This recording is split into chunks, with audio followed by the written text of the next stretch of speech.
Franco La Loca presenta Mañana. El programa de noticias con la mayor y mejor audiencia de la radio en el país.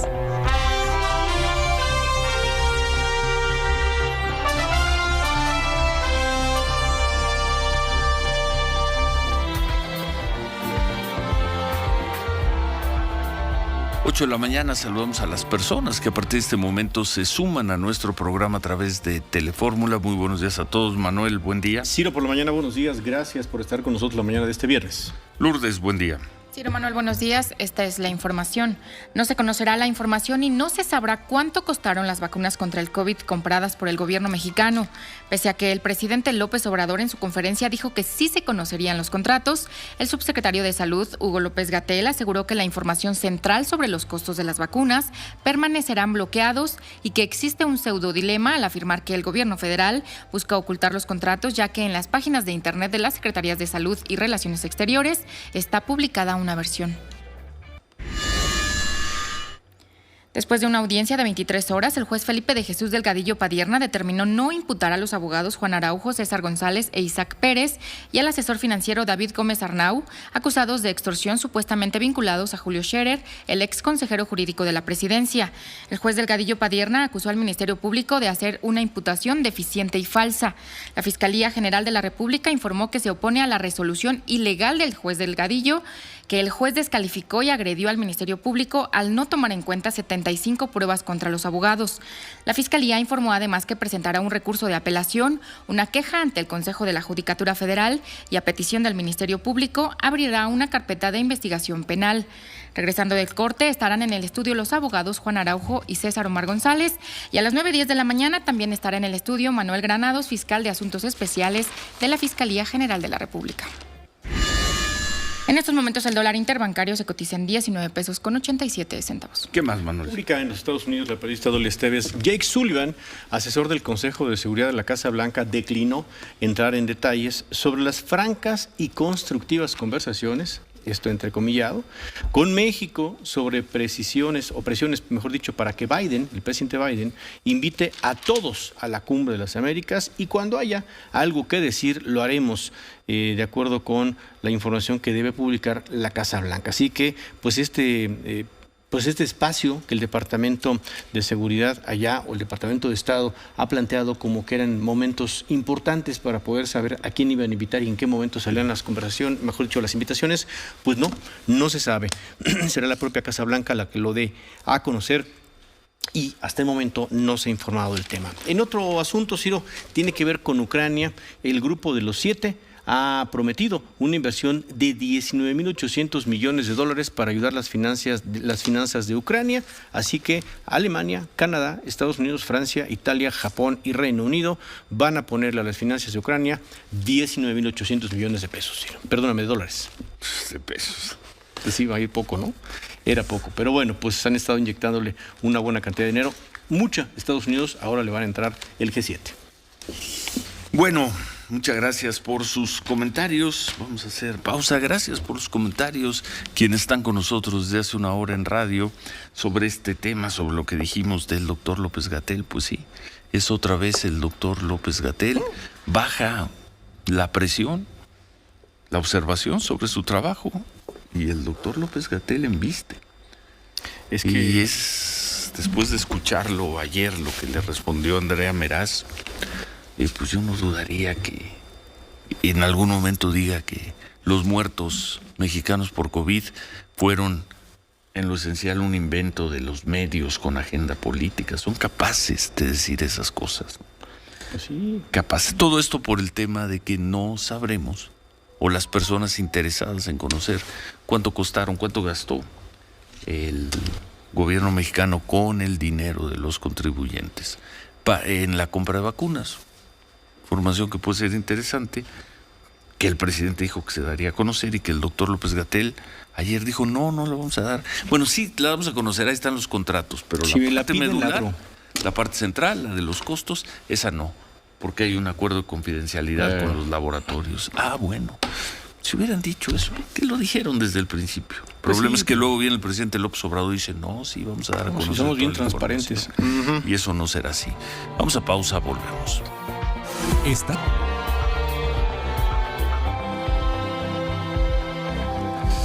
8:09, Miriam, buen día. Buenos días, Ciro. Pues ayer dábamos cuenta de esta audiencia de 23 horas que se llevó a cabo en el Reclusorio Sur.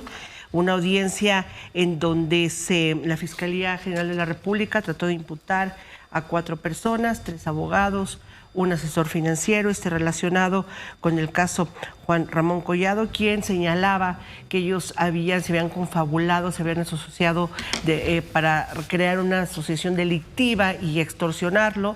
Esto se estimó, de acuerdo al Ministerio Público, a la Fiscalía, que digamos el daño causado económico a la víctima, en este caso Juan Ramón Collado, era de alrededor de 37 millones de pesos.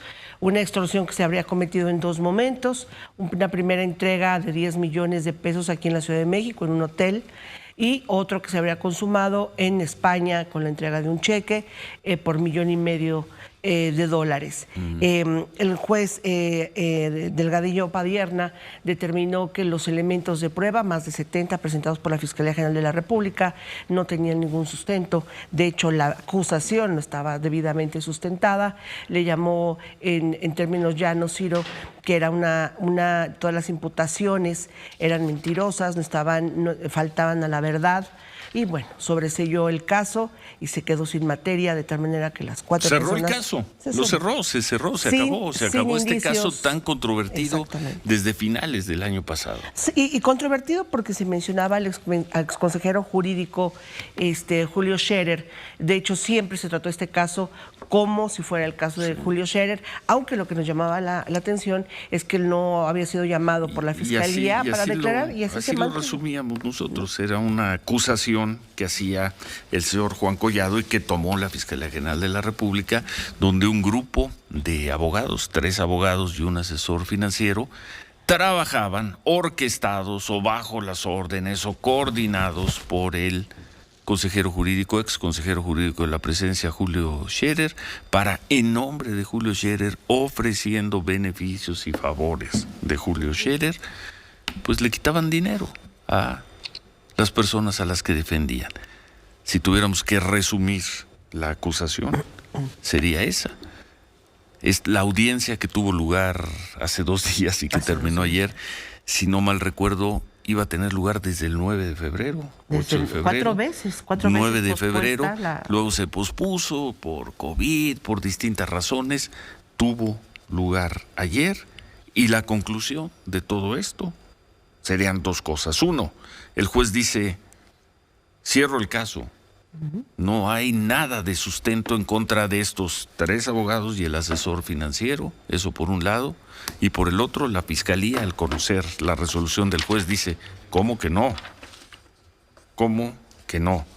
Vamos a apelar, vamos a ir contra el juez, vamos a presentar una queja ante el Consejo de la Judicatura y abrirle una carpeta de investigación. Aquí hay un dato importante, Ciro, que no mencionamos. Este caso originalmente se dirimía o se llevaba en el Reclusorio Norte. Ahora, y en esta audiencia, pues fue en el Reclusorio Sur. O sea, hubo un cambio radical, ¿no? Bueno, lo cierto es que César González, gracias por estar con nosotros. Gracias. Abogado, una de las 4 personas acusadas por el señor Juan Collado. Nos dicen que en unos momentos va a llegar Juan Araujo, otro de los abogados acusados. Está mucho tráfico hoy por esta zona de la ciudad. Lo cierto es que en este momento el caso está cerrado. Fueron, me imagino que 6, 7 meses de mucha preocupación para ustedes. Y esta mañana, desde ayer en la mañana, el caso está cerrado.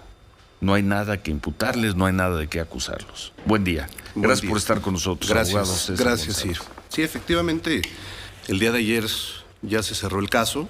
Es obvio y es evidente que la Fiscalía, muy acostumbrada y muy fiel a su estilo, pues apelará la decisión del juez Delgadillo Padierna, y no solamente la apelará, sino que, por lo visto, ya de manera anunciada, iniciará una persecución en contra del juzgador, ¿no? La Fiscalía dice que dará cuenta ante la Judicatura Federal y abrirá una carpeta de investigación. Es fiel a su estilo la Fiscalía a perseguir gente inocente. Yo iniciaría esta plática primero haciendo un reconocimiento al Poder Judicial Federal en general, que demostró valentía y que demostró que todavía hay instituciones en México que no están sometidas al fiscal Hertz, lo digo así de claro. Tuvimos un juez técnico, un juez duro, pero un juez también valiente y apegado a derecho. Entonces yo empezaría esto haciendo un reconocimiento a los miembros, todos los miembros del Poder Judicial Federal, que en este caso en particular con la audiencia de ayer demostraron que hay independencia y hay instituciones confiables en el Estado mexicano, ¿no? Desafortunadamente, yo lo que creo es que ya se volvió cotidiano y común, ¿no? Las persecuciones del fiscal ya es normal, ya es algo cotidiano que está en los pasillos de la ciudadanía, ¿no? En que el fiscal persigue a gente que se interpone o que se atraviesa a sus intereses. Y pues bueno, tenemos el caso de Mario Maldonado, tenemos el caso de Juan Collado, tenemos el caso de Ángel Junquera, tenemos el caso de Paulo Díez, ¿no? Son todos estos casos que la Fiscalía, como bien dijo ayer el juez Padierna, elabora, maquina para perseguir gente inocente que se atraviesa por los intereses del fiscal para, ¿no?, golpear o perseguir al exconsejero Scherer. El exconsejero jurídico. El exconsejero jurídico de la presidencia. ¿Esto era contra Julio Scherer? 100%. ¿Y que la Fiscalía los habría usado a ustedes? Pues la Fiscalía, Juan Collado, en fin, para ya no habría el detalle en la ingeniería de la acusación. Yo no puedo hablar por el fiscal, ¿verdad? Puedo dar mi teoría de lo que yo creo que sucedió en este caso, y mi teoría sería esa. Mi teoría sería que el fiscal está construyendo casos, incluido y está fabricando casos para perseguir, golpear o enjuiciar, no lo sé, al exconsejero jurídico Julio Scherer. En ese contexto, pues está persiguiendo, para tratar de golpearlo a él, a quienes él considera, como dicen, ¿no?, los abogados de Scherer o los amigos de Scherer, no sé. Los abogados que hacían un trabajo sucio, amparados por Julio Scherer. En su teoría. De la acusación. En su teoría, ¿no? Es el fondo. Pero en su teoría. Porque nosotros no somos los abogados de Scherer, ni los abogados que hacían el trabajo sucio de Scherer. O sea, lo niego categóricamente, de ninguna forma. Entonces, yo creo que nosotros nos interpusimos por el camino del fiscal para tratar de perseguir a Julio Scherer, y ahí nos tocó que nos fabricaran este caso, ¿no? Hay otros casos que están sobre la mesa, está Ángel Junquera, está Paulo Díez, y otros muchos que está buscando el fiscal para invitarlos a fabricar estos expedientes a cambio de beneficios, cuyos nombres me voy a reservar, pero ellos saben quiénes son. Abogado, ayer incluso el juez, cuando estaba dando su resolución, señalaba dar vista a la Comisión Nacional de Derechos Humanos, llevarles el video y que ellos analizaran de posibles violaciones desde el principio de inocencia que se violó contra Julio Scherer. Eso determinaba el juez.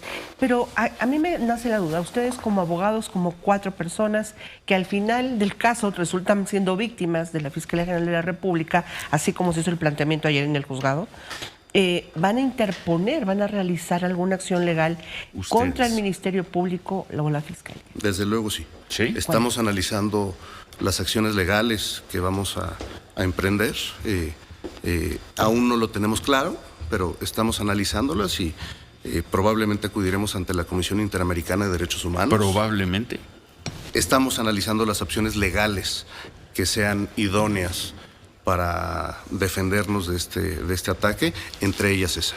Bueno, vamos a hacer una pausa y seguimos conversando con el abogado César González. Ya llegó libre del tráfico de este viernes por aquí, por el sur de la ciudad. Se suma a esta entrevista otro de los abogados acusados por Juan Collado, por el Ministerio Público Federal, el abogado Juan Araujo. Gusto en tenerte. Gracias. Hoy, esta mañana aquí. Muchas gracias por recibirnos. ¿Ya descansaste? Por fin. Es que estuvieron 23 horas, tú también, Miriam. 23 horas, 23 horas. ¿Habrá otro país en el mundo en que las audiencias duren eso, Juan? No sé, yo creo que no. Difícil, ¿no? Bueno, hacemos una pausa y al regresar escuchamos el punto de vista del abogado Juan Araujo, sobre quien, al igual que César González, esta mañana no pesa ninguna acusación. Caso cerrado. Caso cerrado. Al día de hoy. 8:20, volvemos.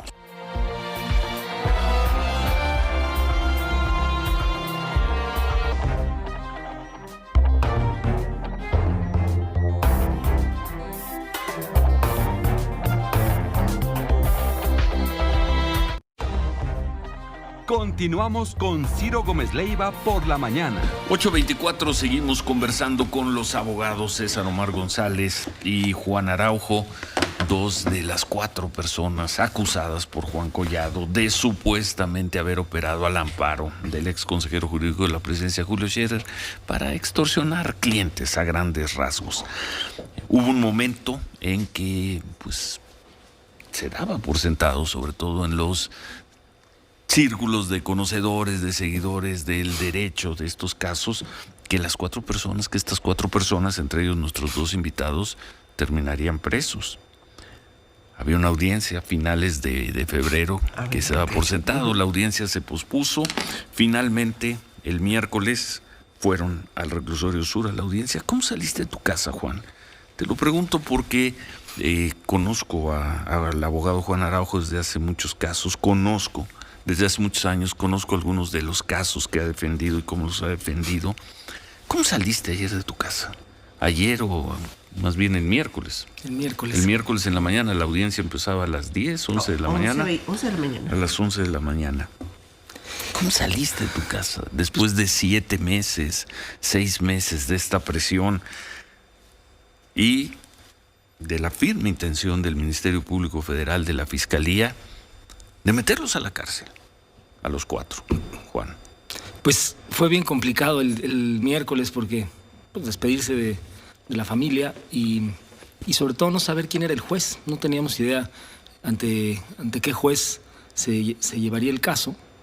Teníamos notificaciones de quién era la administradora del Centro de Justicia del Reclusorio Sur, pero no de quién sería el juez.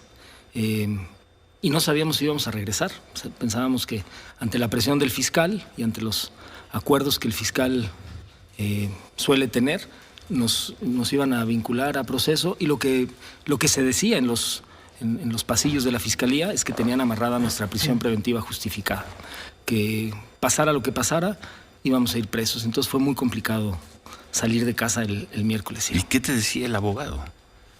Los abogados fueron... Los abogados que los defendían, Los tranquilo. abogados fueron en este caso es muy curioso porque... ¿Qué dice el abogado a un abogado? O abogados como ustedes, abogado con abogado. Estaban muy, muy confiados de que técnicamente no había nada. Eso fue muy importante, el tener abogados tan cercanos, yo te diría tan entrañables, que son amigos, nos sostuvo como pilar a César y a mí. Pero fue muy complicado porque en el fuero interno, aún que los abogados estaban seguros de lo técnico, yo estaba seguro de lo político y eso me tenía muy preocupado.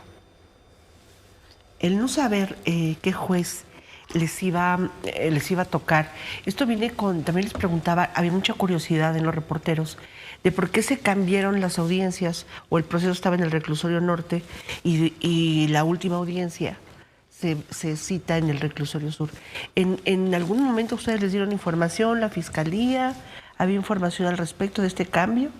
No, de hecho lo más sorprendente la vez pasada, no sé si ustedes recuerdan, pero nosotros nos fuimos a la audiencia. Bueno, yo presentaba un cuadro de COVID que había tenido desde octubre, un cuadro de COVID también cuando empezó esto, y ni siquiera entraron a debatir si era justificada o no mi ausencia, nuestra ausencia, sino que retiraron la imputación, inmediatamente solicitaron orden de aprehensión contra nosotros y también retiraron la orden de aprehensión. Y entonces esperaron a que cambiara el turno del reclusorio norte y entrara en el turno del reclusorio sur. Y lo que en forma irregular, desde mi punto de vista, mantuvieron en secreto quién era el juez. Y cuando entró el juez, bueno, nos acordamos, porque es público la intervención del juez, del caso Rosario Robles. Entonces imaginamos que la Fiscalía... Que iba a ser un juez eligió. de consigna. Sí. Hijo.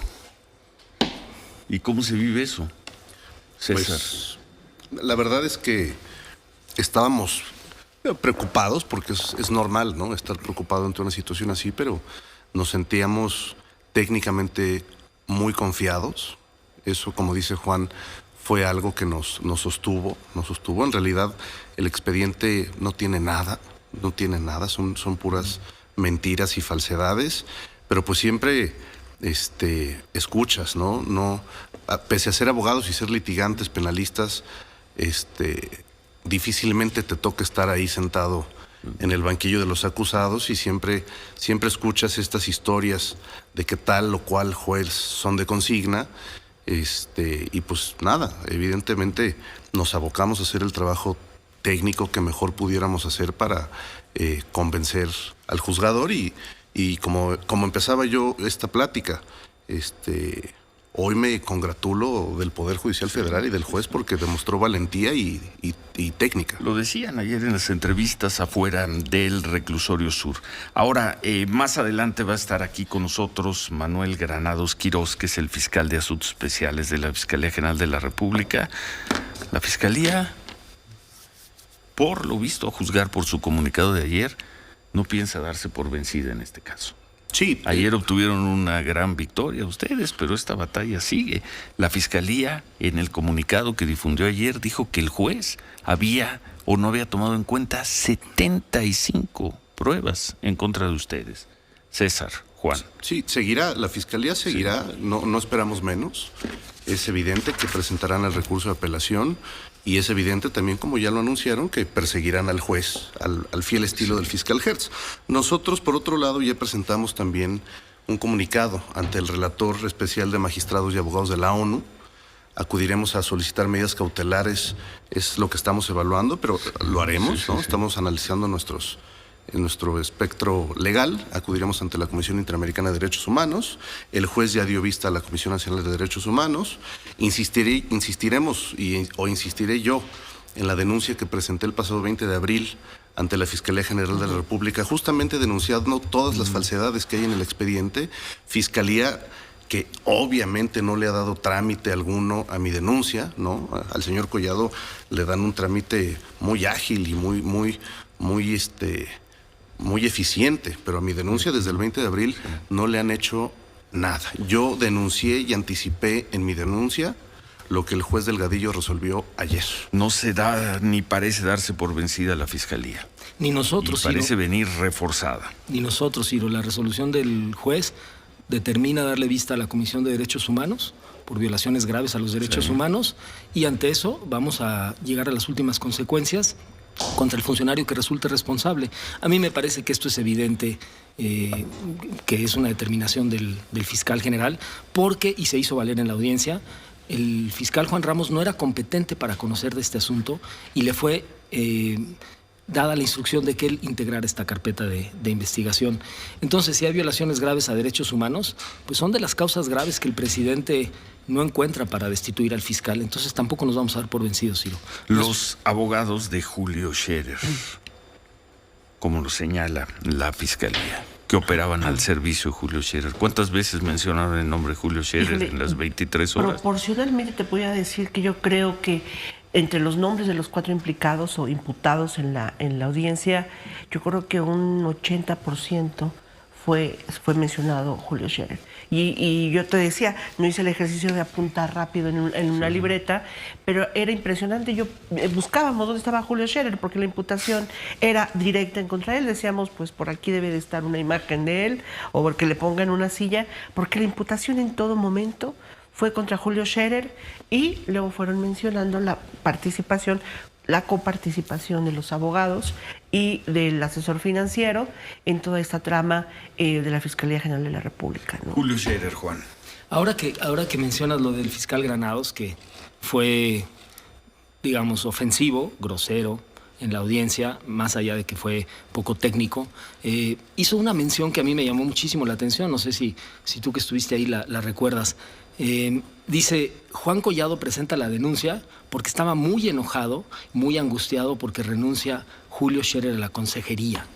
Es decir, quien había puesto las expectativas en Julio Scherer era Juan Collado a través de sus hijos. Nosotros pedimos que se excluyera esa prueba porque los hijos promocionaron la conducta de Julio Scherer para obtener un acuerdo reparatorio.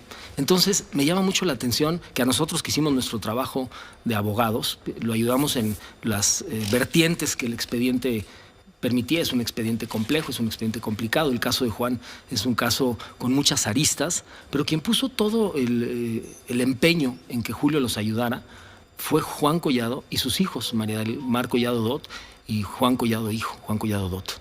Bueno, ofensivo y grosero.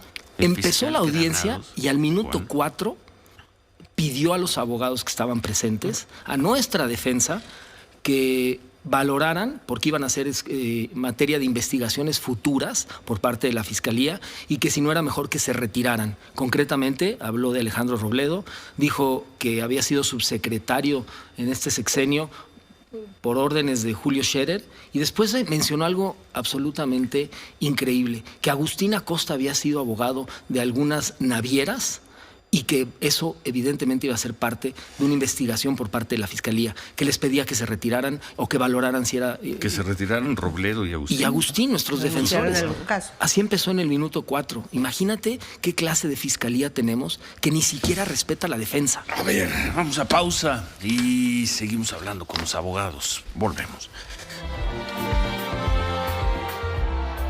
8:39 y concluimos esta conversación con los abogados César González y Juan Araujo, dos de las 4 personas acusadas en audiencia larga, muy larga, 23 horas, que comenzó el miércoles, terminó ayer, poco después de las 10 de la mañana, y donde el juez Delgadillo Padierna, cerró el caso, que no había elementos para vincularlos a proceso, desde luego, mucho menos para llevarlos a la cárcel, y sobre cómo se conjuga, sobreselló. Sobreselló el caso, cerró el caso. Aquí han estado, hemos escuchado a los abogados, 2 de los 4 acusados. ¿Tenías un comentario? Sí, César González, antes de ir a la parte final de esta Yo conversación. nada más quería cerrar esta plática un poco. Voy a citar un comentario del fiscal Granados el día de ayer, ¿no? Que va a estar aquí, después de las 9. Ok, pues lo escucharemos con mucha atención. Tendremos mucho interés en ver qué viene a decir. Pero bueno, voy a citar un poco lo que dijo el fiscal Granados el día de ayer. El día de ayer el fiscal Granados, en una parte de su argumentación en teoría técnica, decía: en México todo puede pasar. Si el Chapo se puede fugar de la cárcel y si se pueden meter cadáveres de niños a los reclusorios, todo puede pasar en México, decía la Fiscalía General de la República. Así, ese fue su argumento. Yo quiero cerrar esto diciendo: no tenemos por qué acostumbrarnos a esto, no es normal. Lo que estamos viviendo con esta Fiscalía no es normal. Y no porque sea cotidiano ya el actuar de la Fiscalía en cuanto a las persecuciones y a los casos como Conacit, los Cuevas, los Jenkins, ¿no? La UDLA, Junquera, Collado, Paulo. Esto no es normal. Lo que estamos viviendo no es normal. Y no ¿Quién tenemos no es normal? ¿Quién no es normal? En la manera de trabajar de la Fiscalía, que únicamente trabaja los asuntos que son de interés personal del fiscal y únicamente trabaja asuntos de vendetas, de consignas, y únicamente intenta, porque ni siquiera los da resultados en asuntos que son de interés personal del fiscal, porque yo no he visto que la Fiscalía haya resuelto un asunto verdaderamente importante de trascendencia nacional para lo que a los mexicanos les importa. Son puros asuntos a modo. ¿Suscribes eso, Juan Araujo? Sí, y no solo lo suscribo yo, lo suscribe todo el foro, y la resolución del juez, y esa resolución hay que leerla con mucho cuidado, señala que la autonomía que se le dio a la Fiscalía por una razón de Estado ha resultado en un fracaso estrepitoso hasta el día de hoy. Eso lo dice el juez de control en su resolución y me parece que es escandaloso. El fiscal Granados, espero que ahora que venga, reconozca, porque así lo dijo el juez, que leyó 11 horas seguidas, junto con sus otras 3 agentes del Ministerio Público, la imputación y la formulación de imputación y la solicitud de vinculación en nuestra contra, cosa que es absolutamente indebida y demuestra la falta de técnica, y el juez se lo anotó. No sé cómo se atreven a sacar un comunicado cuando su resolución de entrada, señalado por el juez, sería nula por la simple lectura. El fiscal general y el vicefiscal Juan Ramos López no saben derecho. En el audio que se escuchó en todo México, no saben distinguir entre amparo directo e indirecto. Entonces yo creo que no ha leído, porque es muy común que los fiscales no hayan leído el Código Nacional de Procedimientos Penales. No se puede leer en la audiencia, Ciro. Es escandaloso haber estado en presencia de un agente del Ministerio Público. ¿Y leyó 11 horas? 11 horas seguidas. Eso el juez determina que sería causa de nulidad. Pero no entra la causa de nulidad, porque hay unas causas de nulidad mucho más graves que tiene que ver, Ciro, y es la segunda vez que se señala, con el efecto corruptor de la actuación del Ministerio Público en este caso. Así como en el caso Florence Cassés, el juez invoca el efecto corruptor del Ministerio Público. Entonces, yo creo que el juez, el fiscal y el fiscal general y Juan Ramos deberían leer primero la resolución, ver el audio y después tomar la decisión que quieran tomar. Estoy seguro que su resolución va a ser sostenida en el Poder Judicial Federal y estoy seguro que vamos a llegar hasta las últimas consecuencias en este caso por la violación a derechos humanos. Las últimas consecuencias, repítenos, son la Comisión Nacional de Derechos Humanos y espero que la destitución del fiscal. La destitución del fiscal. Si se prueba, Ciro, hay una parte muy interesante en la carta de Julio y del director de proceso, de Julio Scherer, cuando señalan que el fiscal le dice, pudiste tener un fiscal amigo y ahora vas a saber lo que es tener un fiscal enemigo. Eso traducido al ámbito del derecho penal es que nos traten a todos los que estamos imputados con la vara del derecho penal del enemigo, como si fuéramos hostis desde el punto de vista de los romanos, como si fuéramos enemigos del Estado, y así es como nos han tratado en este caso. Miriam. Usted habla de llegar hasta el fiscal, pero estamos hablando de 3 ministerios públicos, del fiscal Granados que estuvo ahí. En esa línea serían varios funcionarios de la Fiscalía. Y el fiscal general, señalé que era incompetente, que la decisión de que Juan Ramos llevara esta carpeta solo puede ser decisión del fiscal. Y ayer lo dijo los ministerios públicos y el fiscal, que fue una decisión de la Fiscalía, del fiscal general, que fuera Juan Ramos el que conociera del caso, porque es su abogado personal. El efecto corruptor que menciona esto parte de que se omitió informar al juez de que esta denuncia es realmente el origen, un criterio de oportunidad solicitado por Juan Collado. ¿Eso hubiera sido suficiente? No, y la nulidad de todas las pruebas. Lo que el juez señala es que a Juan Collado le ofrecieron una salida del penal si nos denunciaba y si denunciaba a Julio Scherer. Eso no ha sucedido y no se lo informaron al juez. Es un criterio de oportunidad técnicamente mal planteado. Eso fue lo que señaló el juez, violentando el Código Nacional. Bueno, pues a descansar, abogado. A trabajar. César González. 23 horas ahí y desde noviembre, ¿cuántos meses son? Pues casi 7 meses. Me imagino la tensión con la que vivieron. Porque además fue un caso muy mediático, un caso muy político. Hay una acusación ya formal de Julio Scherer contra el fiscal Gertz. El tema ha estado en el debate y ustedes eran los sujetos. Nos acusaron de haberle intervenido las líneas al fiscal. Lo señalan en el expediente, Ciro, que nosotros intervenimos las líneas del fiscal. Es así como, de verdad, es el derecho penal del enemigo en un estado como el nuestro. Eso es lo que es intolerable y lo que nos puede normalizar. Juan, ya todo esto, Julio Scherer, ¿qué? Julio Scherer es conocido de ustedes, es amigo de ustedes. Sí, como lo dijimos ayer, no es digamos, delito ser amigo de Julio Scherer. Pero lo que yo señalé, y lo señalé el único día que salí al aire con Carmen Aristegui, fue Julio Scherer fue un hombre de Estado. Yo a Julio Scherer lo vi 3 veces durante el tiempo que fue consejero, y era un hombre de Estado dedicado a su trabajo. Pero esta versión que se ha corrido de que éramos sus amanuenses, francamente es inaceptable y es una calumnia. Bueno. Perdón, ¿habría posibilidad de que la Fiscalía General de la República, no con esta misma acusación o utilizando algunas pruebas, pudiera reabrir el caso contra ustedes? En este caso, pues estamos esperando la apelación y dependemos de eso, pero en este otra caso, acusación. no sé si otra, con otras pruebas de otros hechos. Estos hechos, Pues, como con dice el efecto fiscal corruptor, Granados, todo puede pasar en este país y con esta fiscalía. Entonces sí, la respuesta es sí. Pues muchas gracias. Gracias, abogado. Gracias a ustedes. César Omar González. Gracias. Gracias, abogado Juan Araujo. Gracias, Ciro. Gracias. Y bueno, pues a ver cómo sigue esto, Miriam. Pues siguen los procesos, o sea, no cerrado, caso cerrado no es todavía, ¿no? Interesante.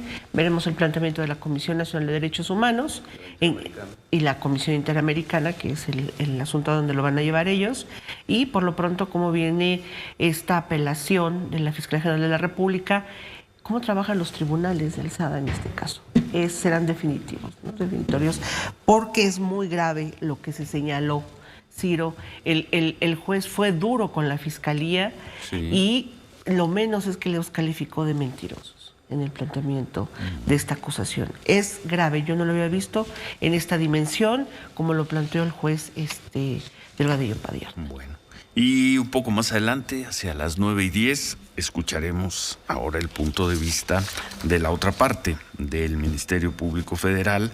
Va a estar aquí el fiscal de Asuntos Especiales de la Fiscalía General de la República, Manuel Granados, que también estuvo las 23 horas de la audiencia. Muchas gracias a ustedes. Gracias César. Gracias, Juan. Gracias, Ciro. Gracias. Y pues muchas gracias. Muchas gracias. Gracias a los dos. Bueno, gracias. Miriam. No, pues seguimos.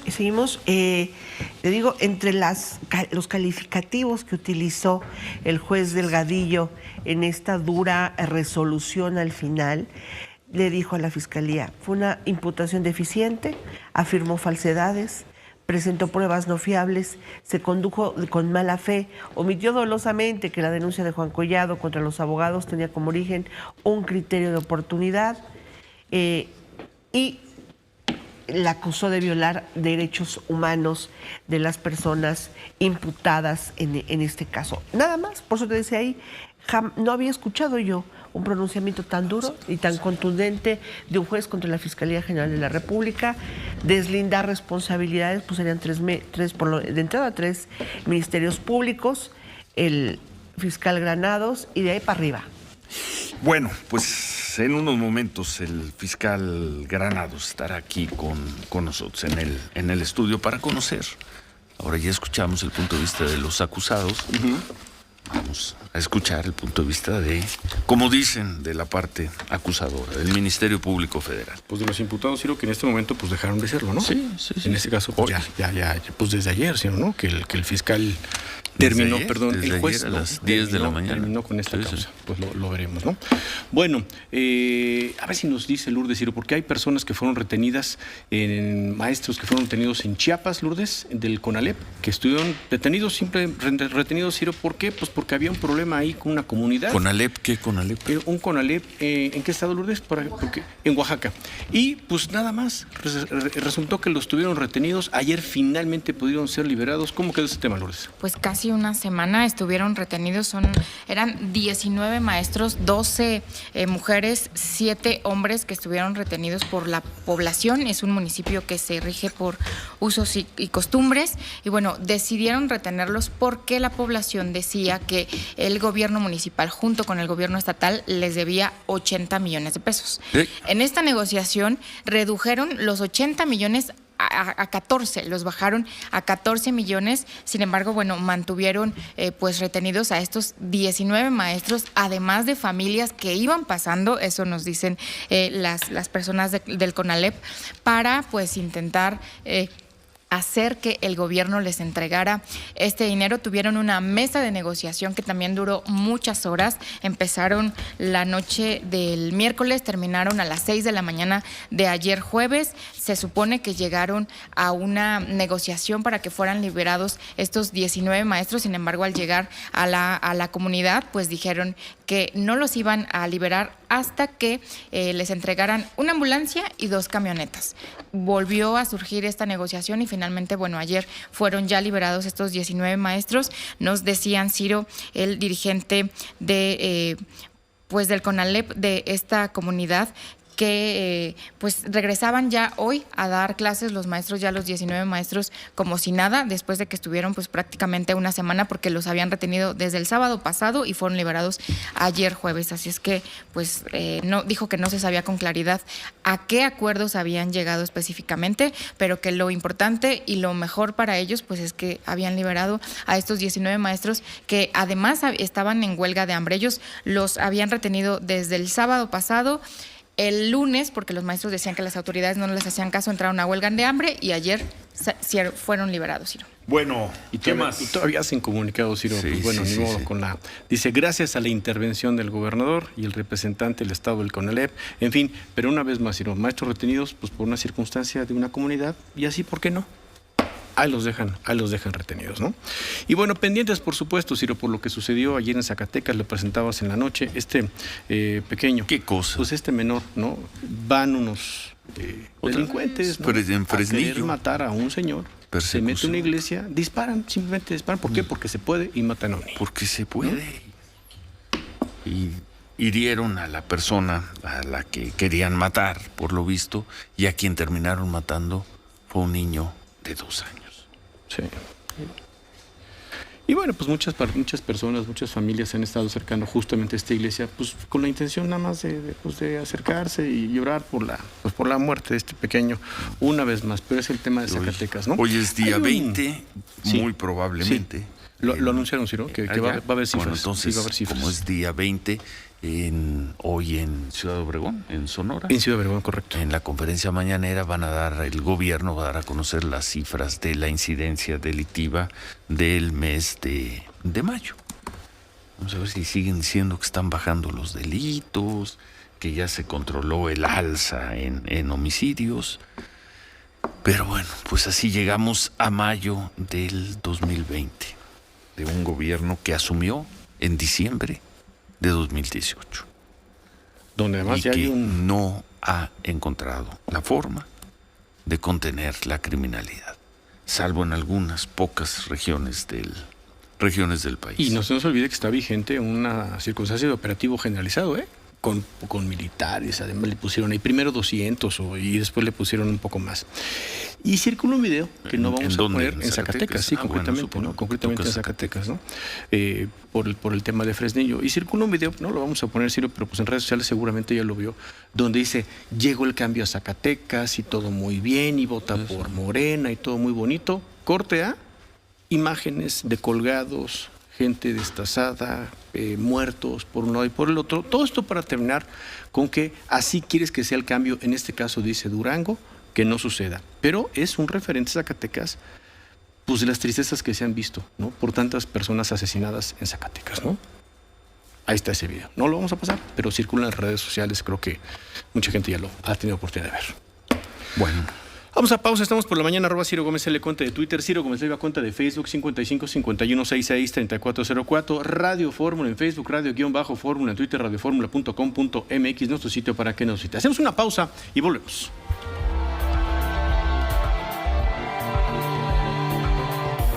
Cola loca, pegamento de locura. Cómpralo hoy mismo.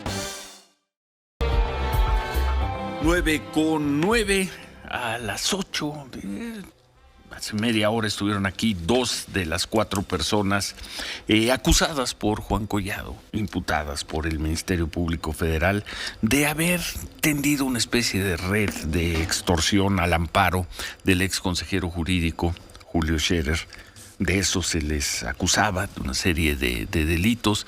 Desde finales del año pasado, por distintas razones, las audiencias se pospusieron. Finalmente la audiencia se llevó a cabo el miércoles. La audiencia está de 23 horas y el juez de control, el juez Delgadillo Padierna, determinó que pues cerraba el caso, que no había nada que imputarles, que no los iba a vincular a proceso y que los señores se podían ir a sus casas.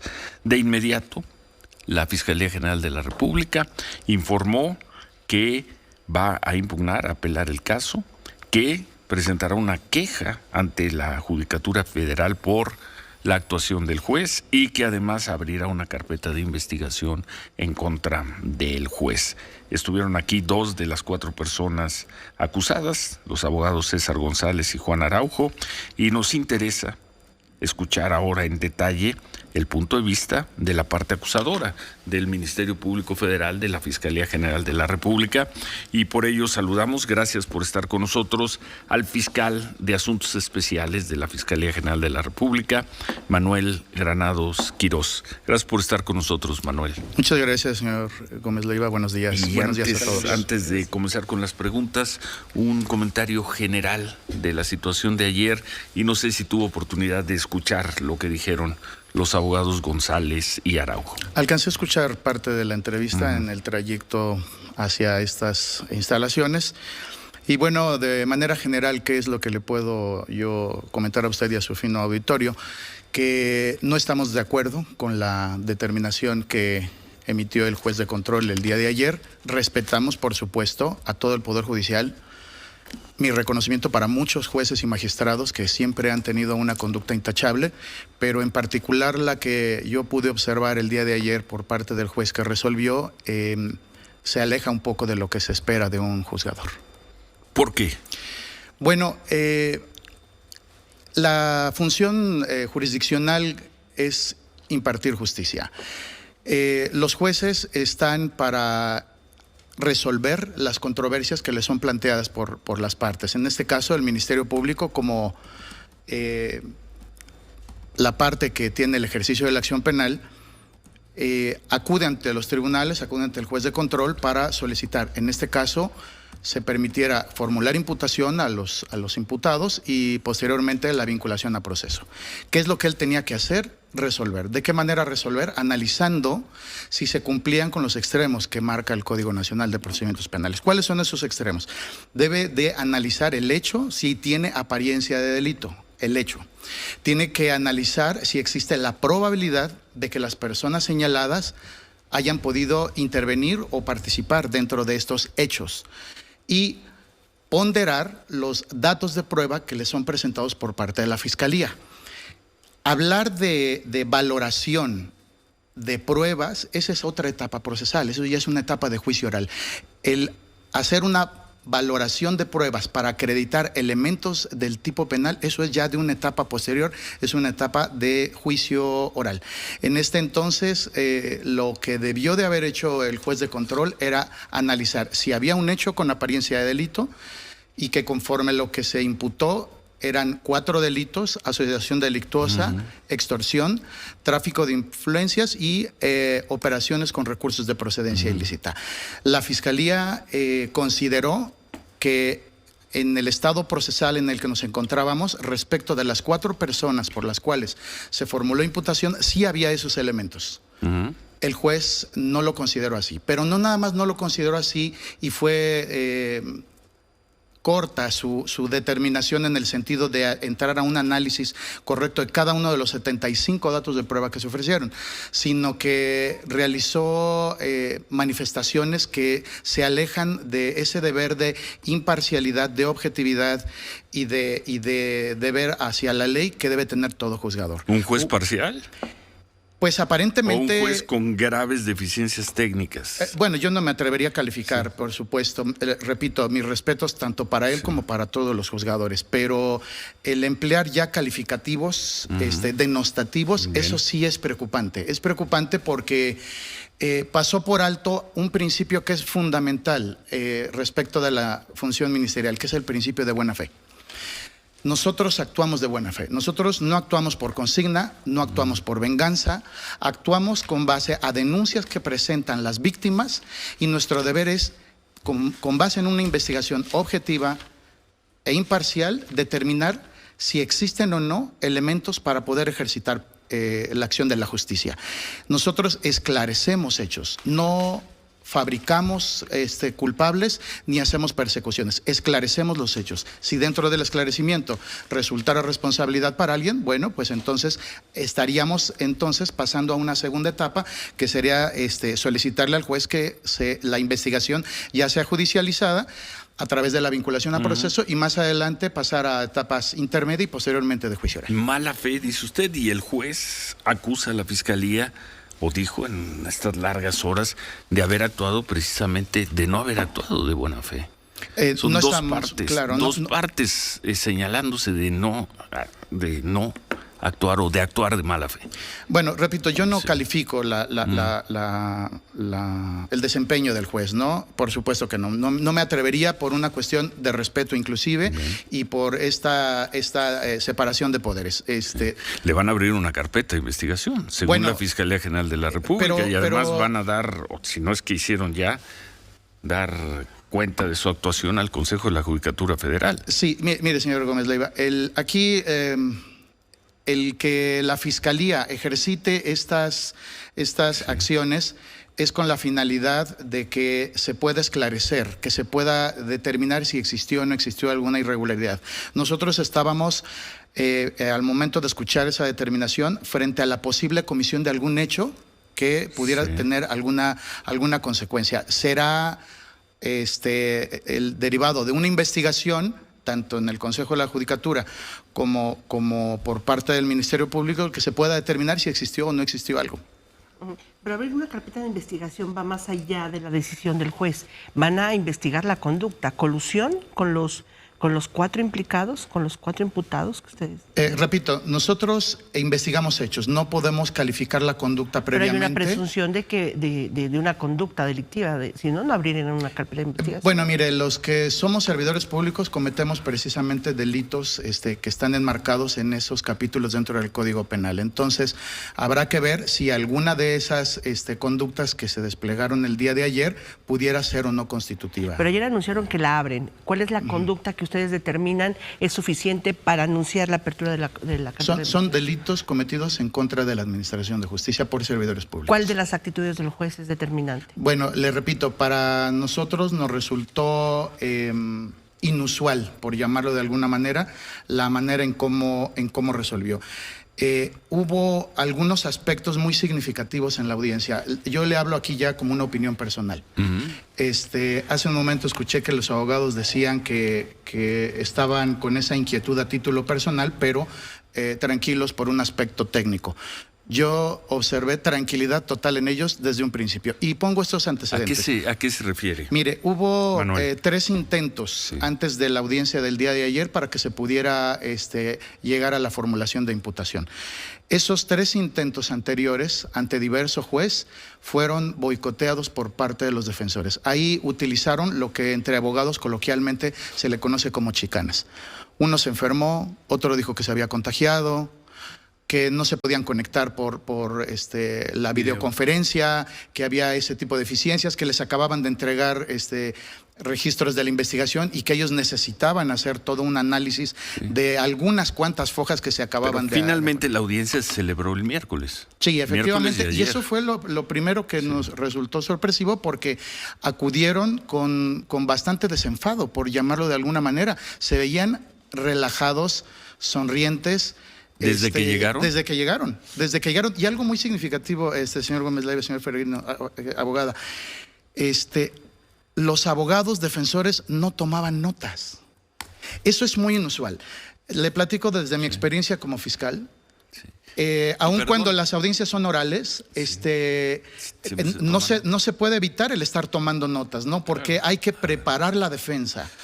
Parecía como si ya hubiera estado la defensa planteada y con toda la posibilidad de que fuera a llevar a un término que ellos, al parecer, ya no tan solo esperaban, sino ya estaba conocida. Perdón, lo interrumpo. Con un tema muy central, los vio llegar muy relajados a los abogados. Sí. Tenemos que hacer una pausa y retomamos en este punto. Estamos hablando con el fiscal de Asuntos Especiales de la Fiscalía General de la República, Manuel Granados Quirós, sobre este tema tan controvertido. Volvemos. Vamos con Ciro Gómez Leiva por la mañana.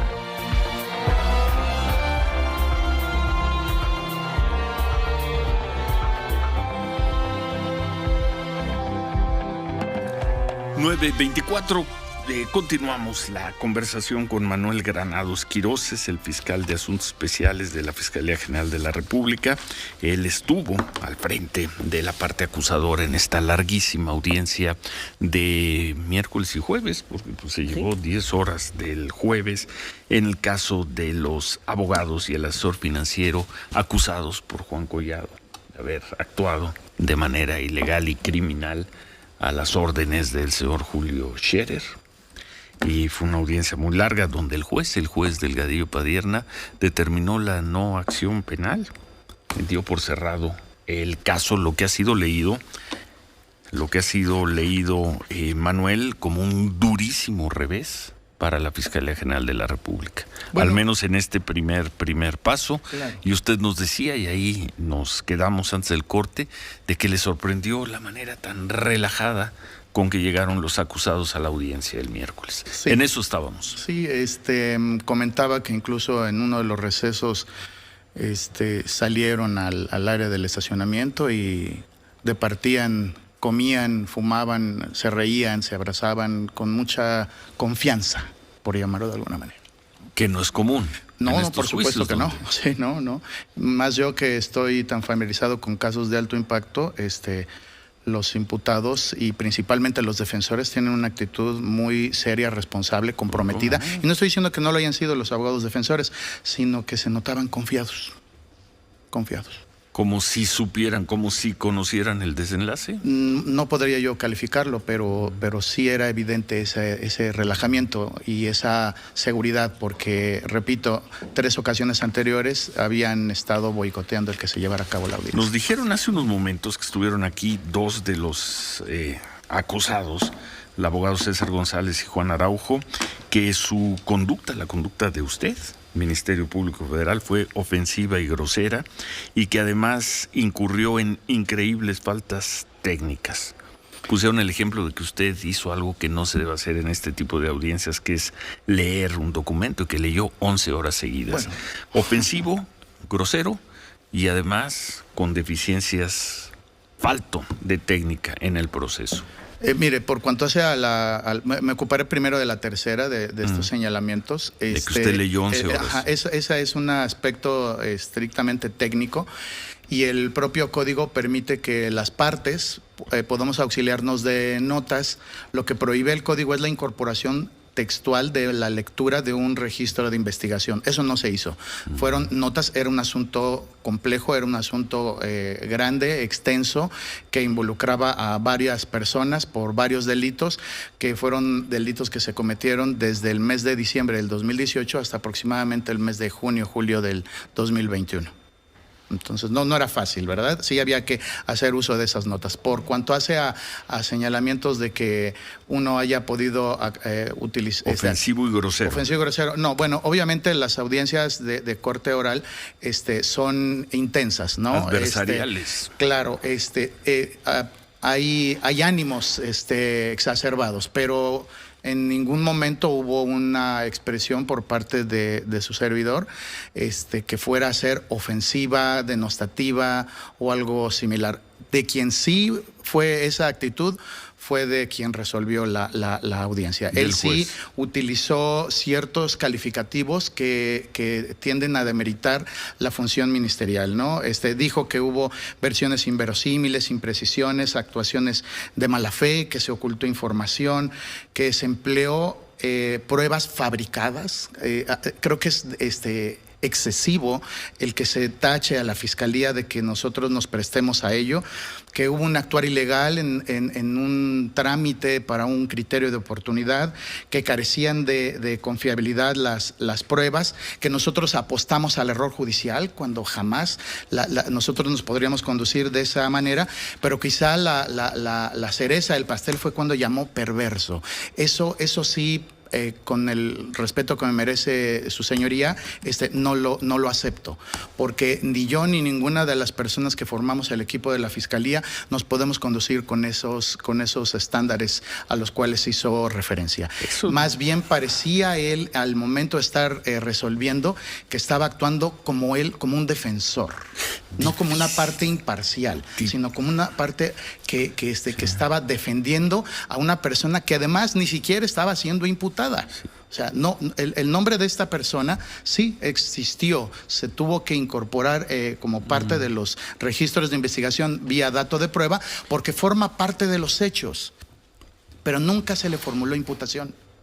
Y sin embargo, hubo una defensa a ultranza por parte del juez de esta figura, lo cual también nos resulta de sobremanera sorprendente, por llamarlo de alguna forma. Perversa llamó el juez. Así el trabajo de la Fiscalía General, el Ministerio Público Federal. Sí, así se por la imputación ficticia. Ahora, yo le pregunto al Ministerio Público, ¿por qué no acusaron de una vez a Julio Scherer? Bueno, mire, aquí es importante resaltar, y creo que el juez que resolvió lo debe saber, así como todos los abogados que litigamos en el sistema adversarial. Existe también un principio de oportunidad que es no opuesto, pero viene a marcar una nueva vertiente distinto al principio de legalidad. El principio de legalidad que existía en el sistema anterior obligaba a que todo se acusara, a que todo se investigara, que todo se apelara. Veíamos, ¿no? El principio de oportunidad le da la facultad al Ministerio Público de, cuando lo considere conveniente, cuando lo considere oportuno, el poder ejercitar acción penal y cuando no. El Código Nacional establece que el Ministerio Público, cuando encuentre datos suficientes para poder judicializar una investigación, acudirá ante el juez para formular imputación, solicitar vinculación a proceso. En el caso particular, bueno, pues hasta este momento no es la decisión por parte de la Fiscalía de ampliar la investigación o de hacer este ejercicio de solicitar audiencia inicial para diversas personas distintas a las que el día de hoy. Julio Scherer, no era todavía el momento, tratando de entender, no era para ustedes todavía el momento, la situación oportuna para presentar esa acusación contra esa persona. Incluso habría que analizar la carpeta de investigación si existen o no existen elementos suficientes. Pero el hecho de que no se le formule imputación a alguien, pues eso por supuesto que no le causa agravio. Es decir, el juez que resolvió el día de ayer estaba incluso actuando de manera oficiosa respecto de una persona que no tiene hasta este momento el carácter de probable responsable. ¿Estaba actuando de manera oficiosa, defendiendo a Julio Scherer? Estaba haciendo argumentos tendientes a una persona que no había sido citada en calidad de probable responsable. Pero sí estaba siendo imputado. No, con todo respeto, fiscal, ustedes no hubo un momento en que no señalaran una conducta criminal de uno de los 4 implicados, sin que se mencionara el nombre de Julio Scherer. Ustedes siempre lo englobaron, lo caracterizaron en esta acción criminal concertada en contra del señor Collado. No estaba, pero no lo citaron, pero no lo acusaron. ¿No? Pero sí se menciona una y otra vez, y esa me parece que sorprendió a los que estuvimos presentes ahí. Es decir, porque no había un espacio para el señor Julio Scherer si él se manejaba como el principal artífice. Bueno, primero, imputar es un aspecto técnico, es una formalidad. No existe el concepto de imputación ficticia, eso no existe en el código. Cuando tú imputas es porque estás comunicándole a una persona que existe una investigación en su contra y que hasta ese momento el Ministerio Público cuenta con suficientes datos de prueba para solicitar una vinculación a proceso. Eso no se hizo respecto del personaje del cual nos estamos refiriendo. Eso no se hizo. ¿Lo van a imputar cuándo? Eso habrá que ser objeto de una valoración tanto de los datos de la carpeta de investigación así como del propio principio al cual me acabo de referir. ¿Por qué está mencionado? Porque efectivamente nosotros atendemos a una denuncia. Con independencia si la denuncia haya iniciado con el párrafo de vengo a solicitar esta figura jurídica, Es una noticia criminal, es una denuncia por la cual nosotros estamos obligados a agotar todos los recursos de la Fiscalía para investigar y poder establecer en esa investigación objetiva si existen o no existen elementos. Y eso fue lo que se hizo con la denuncia que presentó la víctima. Se recabó información. Dentro de esa información venían testimonios que hacían referencia a este personaje.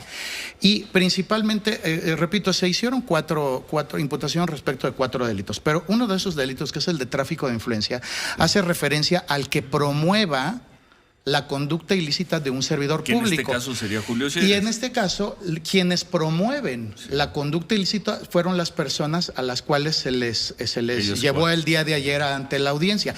Ellos hicieron esa conducta de promocionar, vender, por llamarlo de alguna manera coloquial, el que ellos tenían contacto para que se pudiera traficar influencia. Hacemos un corte y terminamos esta conversación con Manuel Granados, fiscal de Asuntos Especiales de la Fiscalía General de la República. Interesante, Manuel. Sin duda que sí. Yo todavía tengo un par de preguntas más si se puede. Vamos a pausa, volvemos. Con Ciro Gómez Leiva por la mañana.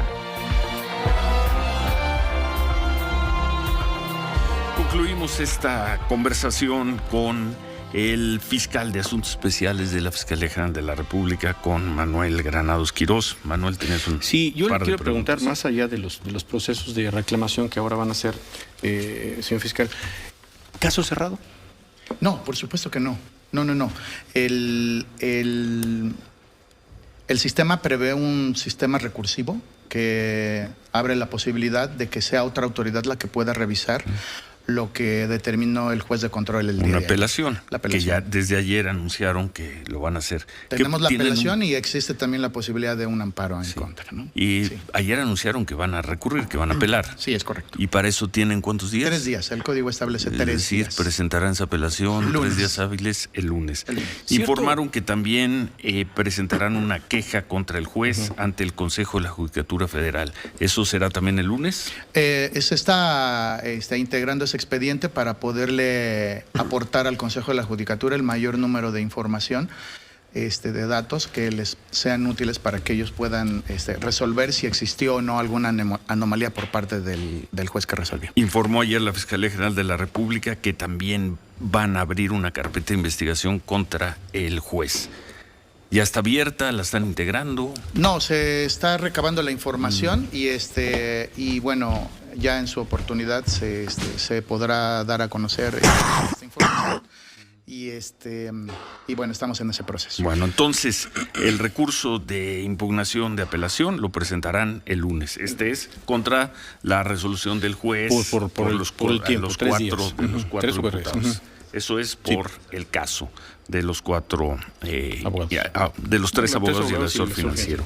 Y además van a presentar una queja contra el juez ante el Consejo de Judicatura y abrirán una carpeta de investigación por el comportamiento del juez. ¿Es así? Es correcto. Es lo que viene en el proceso. Ese es el camino. Dos cosas, señor fiscal. Adelante. Es cierto que, porque lo he escuchado mucho a propósito de estos meses y este caso, que piensan ampliar la investigación a más abogados, a más grupos de abogados con la misma hipótesis en relación a Julio Scherer. Bueno, mire, el Ministerio Público no se puede cerrar a una sola línea de investigación.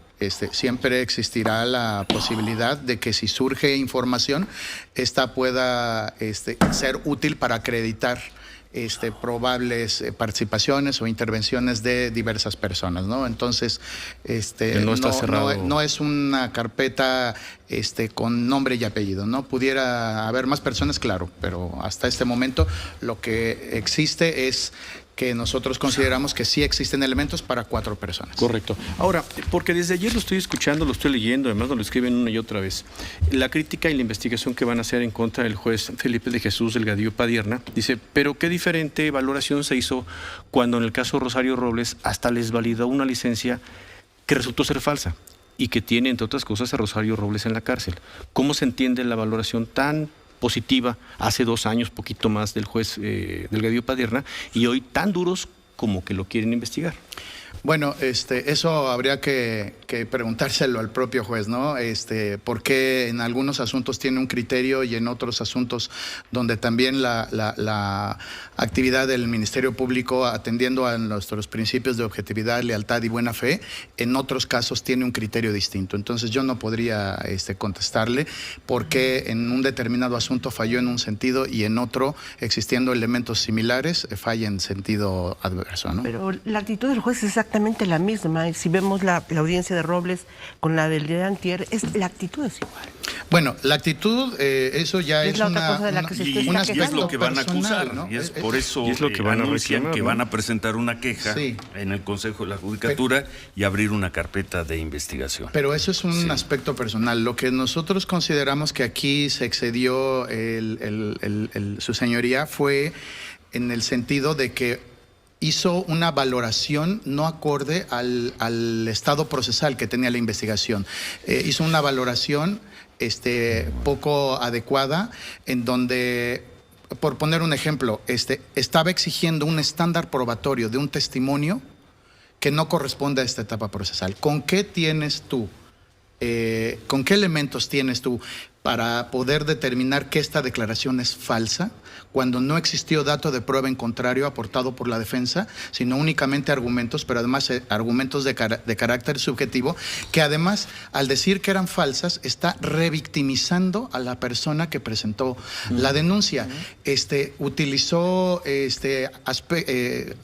Utilizó comentarios, utilizó calificativos respecto incluso a la víctima, donde estaba denostando el que él pudiera acceder o no a otro tipo de figuras para poder resolver, que vale la pena señalar en este momento que una cosa es lo que él solicite y otra cosa es lo que la autoridad resuelva, ¿no? Yo podría pedir un permiso para poner un puesto allá afuera y la autoridad de la delegación me lo estaría aprobando o no. El señor hizo una solicitud. Esta solicitud no ha sido aprobada, no ha sido acordada conforme a derecho. Luego, entonces, no podemos hablar de que necesariamente está él bajo el cobijo de esta figura del criterio de oportunidad, porque así no ha sido acordado. Entonces el juez hace observaciones, hace comentarios, hace calificativos respecto de esta figura, como si lo estuviera doblemente victimizando, como si una persona que estuviera sujeta a un proceso no tenga derecho a este tipo de figuras, pero además le niega la posibilidad incluso de ser víctima, porque hace este señalamiento respecto a las señalamientos que hace el propio denunciante de que son inverosímil, e incluso abre la posibilidad de que también sea investigado los particulares, y en este caso está hablando desde luego de la víctima, de los testigos de cargo, así como de las partes periciales y policial que intervinieron en Le queda caso, ¿no? Entonces mucha cuerda todavía este caso. Aparentemente mucha cuerda. Sí. Presentada, no sé si vio hoy las primeras planas de los medios, como un durísimo revés para el Ministerio Público Federal, para la Fiscalía General de la República, y los medios lo personalizan, un muy duro revés para el fiscal Alejandro Gertz.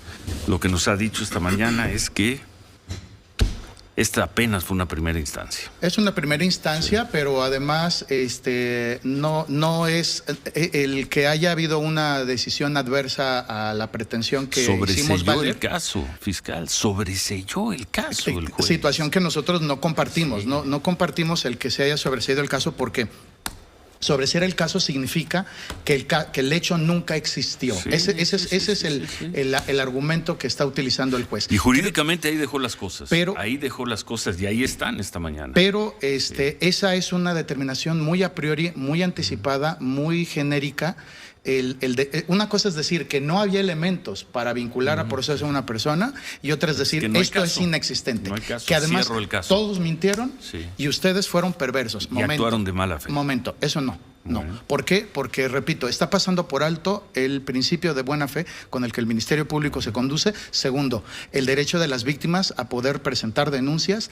Incluso llegó a extremos, a excesos, en donde, por ejemplo, no le dio el uso de la voz en ningún momento de la audiencia a la víctima, Jamás le dio el uso de la voz y eso es indebido, y permitió que hubiera señalamientos que fueron groseros, ahí sí, por parte de uno de los defensores, haciendo alusiones respecto a calidades muy específicas de la víctima, diciéndole incluso, mírate ahora dónde te encuentras, ¿no? O sea, eso era totalmente impropio y quizá el juez lo permitió de manera indebida. Pues le agradecemos mucho el que haya estado con nosotros. Entonces, el lunes presentarán la apelación. Sí, y además está en proceso la queja ante el Consejo de la Judicatura, la queja contra el juez y una carpeta de investigación contra el juez. No ha terminado el caso, no lo toman como un revés. No, por supuesto. No fue una buena audiencia para ustedes. Bueno, pero estamos acostumbrados, ¿no? O sea, no todas las audiencias lo ganas y además no es un revés, no lo califico yo de esa manera como todo un revés. Este es un caso, pero además es un caso de cientos de casos de éxito que tiene la Fiscalía. Como representante del Ministerio Público Federal, ¿cómo se siente? No solo porque les cerraron el caso, sino porque les dijeron perversos, que actuaban mala fe. Usted, con la experiencia, con los años que tiene, ¿cómo se siente en lo personal? ¿Cómo me siento? Sorprendido.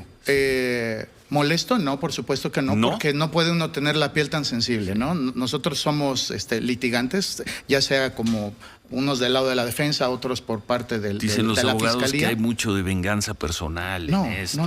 No, ese calificativo de venganza, no veo cuál es el uso tan constante respecto de ese calificativo de venganza. De que es el fiscal Gertz usando toda la estructura de la Fiscalía y entre todo el personal especializado para cumplir una venganza personal. No lo considero así. En el caso concreto, yo no recibo instrucciones para actuar de una manera distinta a la que es conforme a derecho, pero además no veo en ninguna de las actividades que realiza la Fiscalía esa conducta a la que refieren los imputados. Pues ojalá sigamos conversando, quedamos atentos y reconfirmándonos el Ministerio Público Federal que el lunes, Manuel, establece esta apelación, correcto, de lo que determinó el juez. Muchas gracias por el tiempo. Gracias. Buenos días. Muchas gracias al fiscal Manuel Granados Quirós, el fiscal de Asuntos Especiales de la Fiscalía General de la República. Gracias. Gracias por esto. Bueno, pues está informando Ciro temas de salud. La Organización Mundial de la Salud está convocando una reunión del Comité de Emergencia debido a la preocupación por la propagación internacional de la viruela del simio. Es probable que se discuta si declarar la viruela del simio pues puede ser una emergencia de salud pública internacional. La doctora Rosalind Lemus Martin lo está informando en su cuenta de Twitter. Dice, el comité se ha reunido ya 9 veces antes para brotes de COVID, de ébola, de gripe porcina, de fiebre amarilla y se han declarado varias de estas emergencias. Esto, dice, más que preocuparnos, debe darnos seguridad de que se están tomando las cosas en serio y recordemos que todavía no es una pandemia hasta que no se establezca como tal, pero pues la preocupación creo que está perfectamente clara en la Organización Mundial de la Salud, ¿no? Bueno, en Sonora, donde está llevando a cabo la conferencia del presidente López Obrador, ya hablaron de lo bien que van las cosas, de lo mucho que se está trabajando en seguridad ahí en ese estado. Y supuestamente más adelante darán a conocer las cifras de delitos de abril. Hasta el momento no lo han hecho, así que ya no nos tocará esa información. Y Enrique Burak, buenos días. Ciro Manuel, ¿cómo están? Los saludo con mucho gusto, muy buenos días. Ayer el partido de ida de las semifinales de América contra Pachuca en la cancha del Estadio Azteca. La América que fue mucho mejor el día de ayer, pero no tuvieron contundencia, fallas de Viñas, también de Valdés. Realmente la América consigue el 1-0 al minuto 54, justamente por conducto de Diego Valdés, que aprovecha una oportunidad que se le brinda. Y más adelante, cuando estaba el partido ya cerca del final, al 82, una jugada dentro del área, se tropieza un jugador de el Pachuca con el del América. Oficialmente el árbitro en un principio no lo había marcado como tal, habían señalado que el balón salía simplemente de la cancha, pero luego van a recurrir al VAR y se determina que es penalti y con ello lo cobra Ibáñez para que se dé el 1-1. Por cierto, a Ochoa le han marcado ahora 28 penaltis consecutivos. No tiene que ver que el tirador lo falle, que lo vuele o que pegue en el poste. Posibilidades de atajar del portero, en 28 ocasiones le han anotado a Guillermo Ochoa. Es la segunda racha racha más larga en la historia del fútbol mexicano. Y el partido entonces termina 1-1. El partido de vuelta va a ser el domingo a las 8 de la noche, Pachuca recibiendo al América. El América con la necesidad de ganar por el marcador que sea para poder avanzar. Al Pachuca el empate le funciona. Y mañana es el partido de vuelta de la eliminatoria entre Tigres y el conjunto del Atlas, donde Atlas tiene ventaja de 3-0. Tigres tiene que ganar por 3 goles para poder avanzar a la gran final del fútbol mexicano. En uno de los capítulos de Los secretos peor guardados de la historia, ayer pasada las 6 de la tarde, Cruz Azul hace oficial que es despedido Juan Reynoso como técnico. Ahora la cuestión es ver quién se queda en su lugar. ¿Para dónde hay que voltear, Enrique? Pues hablan de Romano, lo comentamos ayer, hablan de Hugo Sánchez, hablan también de Ferretti, en fin. Te puedo dar 2 claves, nada más, te puedo dar 2 claves. Ahí me platicó un amigo. Hay que voltear a Brasil y a Uruguay. Eso es todo lo que te puedo decir.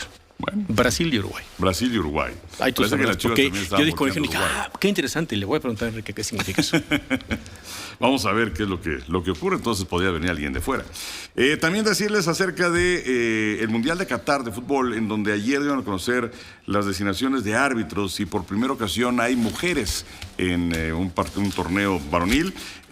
Van a ser en total 6 mujeres las que estén presentes, y de México, bueno, pues va a estar como juez, como auxiliar, Karen Díaz, como árbitro central César Arturo Ramos, también como árbitros asistentes, además de Karen Díaz, Miguel Hernández, Alberto Morín, y en el VAR, Fernando Guerrero. Por otra parte, en el automovilismo este fin de semana es el Gran Premio de España, y el día de hoy son los ensayos libres y no está presente Checo Pérez porque hay una normatividad en la Fórmula 1 donde hay que darle oportunidades a los jóvenes, y bueno, pues son 2 carreras en las cuales se les tiene que dar esta oportunidad. Entonces, un joven que se llama Yuri Vips, así como el restaurante estonio, él está en los ensayos libres el día de hoy. En el primero de ellos terminó en el último lugar, falta todavía que se realice el segundo. Y en el golf está el PGA Championship, que son los torneos grandes, en donde el mexicano Abraham Ancer tuvo una muy buena primera ronda el día de ayer. Terminó empatado en el 4º lugar con -3. Rory McIlroy está al frente con -5, 2 golpes de diferencia. Tiger Woods en el hoyo 18 ya se le veía cojeando, no fue una buena ronda para él, terminó con +4, mientras que otro mexicano, Carlos Ortiz, terminó con +9 ayer en la primera ronda. En unos días empieza el Abierto de Francia, Roland Garros, hablando acerca del tenis, y bueno, se llevó a cabo el sorteo el día de ayer. Y en la misma parte del draw quedaron Novak Djokovic, Rafael Nadal y Carlos Alcaraz. Esto quiere decir que se podrían enfrentar en cuartos de final Djokovic y Nadal, que chocaron el año pasado en las semifinales, ganando Novak Djokovic en aquella ocasión. Djokovic, que es el campeón defensor, Nadal, que ha ganado 13 veces este torneo, y Alcaraz, vamos a ver hasta dónde puede llegar, que es la nueva gran figura del tenis. Solo uno de los 3 irá a la final de ellos. Así Contra es. quién sabe quién. Bueno, gracias, Enrique. Gracias. Gracias. ¿Algo más, Manuel? Vámonos, Ciro. No, creo que con eso. La conferencia, insistir, está corriendo, están en Sonora, tienen 2 horas atrás, así que bueno, pues ya veremos. La mañanera. Sí, la sustancia de lo que informa el presidente, ¿no? Bueno. Gracias, muchas gracias por sus comentarios, muchos comentarios sobre las muchas entrevistas que Las tuvimos entrevistas, tanto con los abogados acusados y en este momento sin ninguna causa sobre ellos, y el fiscal de Asuntos Especiales, Manuel Granados. Gracias por sus comentarios. Se quedan con Javier Poza. Buen fin de semana. Pásela muy bien.